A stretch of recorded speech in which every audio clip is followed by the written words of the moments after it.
wewe bwana upo? Wewe unanijua mie? Wewe usinibanie sauti bwana. Wewe si nani mshikaji wewe? Ulikuwa hapa mtaani siku mbili tatu hizi sikuoni. Ulikuwa umeenda wapi kwani? Bangi sasa hivi ni mbaya. Kwa kweli kabisa bangi zinaharibu vijana. Hivi wewe una akili timamu? Mimi na wewe tutakuonana lini? Ndo mara ya kwanza tunaonana. Wewe wanjua mimi wanjua ushakunyona wapi? Haya niambie. Labda macho yangu yamepofuka. Lakini wewe nakufahamu bwana. Wewe mshikaji tulishadumu sana hapa mtaani. Na nishakupa gadili za mademu fulani hivi nitafutie demu. Wewe baba, wewe nisikilize. Hivyo vidredi vyako hivyo, tena wewe wa Mwimbili kabisa wewe. Wewe unaonekana bangi, tena bangi haswa zimekaa kichwani. Wewe sio wa Mwimbili, wewe sio hapa sasa hivi. Wewe ni wa Mwimbili wewe. Na tena hivyo vigoli vyako hivyo naisi wewe uchawi. Wewe wamekuloga wewe sio bure. Wewe akili hauna. Basi sawa, hakuna shaka. Kama mimi ni macho yangu ndo mabovu, hamna shaka ndugu yangu. Samahani lakini kwa kufananisha samahani.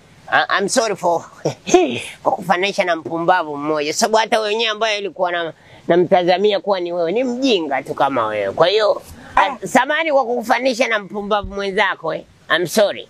Kwa mimi mpumbavu. Ndio maana akasema samahani, mimi kosa langu mimi nilolifanya ni kukufananisha wewe na mpumbavu mwenzako. Nisamee. Unanikosea wewe. Nakwambiaje?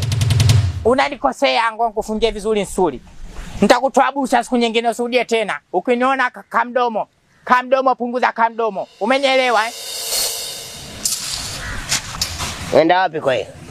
Naenda kwa mwenyekiti. Sikiliza, mwenyekiti ni mimi. Sasa hivi madaraka yamebadilika. Mimi ndio mwenyekiti wa huu mtaa. Uko napoenda unaenda kufanyaje? Nimeshakwambia muda refu nimekwambia wewe akili hauna. Mwenyekiti gani unakaa kwenye kiti kama hiko? Mwenyekiti anaga vitu kama hivyo vibovu. Mwenyekiti una viredi? Mwenyekiti unavaa vindala chini? Wewe umevurugwa Wewe sio nzima wewe. Ndio nikusaidie mimi ndio mwenyekiti. Kasaidie bibi yako, kandomo.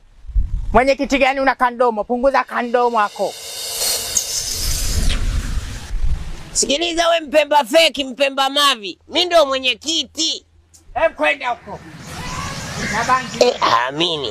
Sawa, nenda utarudishwa tu. Hapa sasa wao waniamini sasa. Kama sababu hawaniamini, mguu wangu nikamfurumusha mwenyekiti anipe mihuri kwa lazima, sababu mimi nakosa na vitabu vyote nakosa muhuri tu. Yaani leo mbwai nipate mihuri nikae kwenye kiti. Yaani leo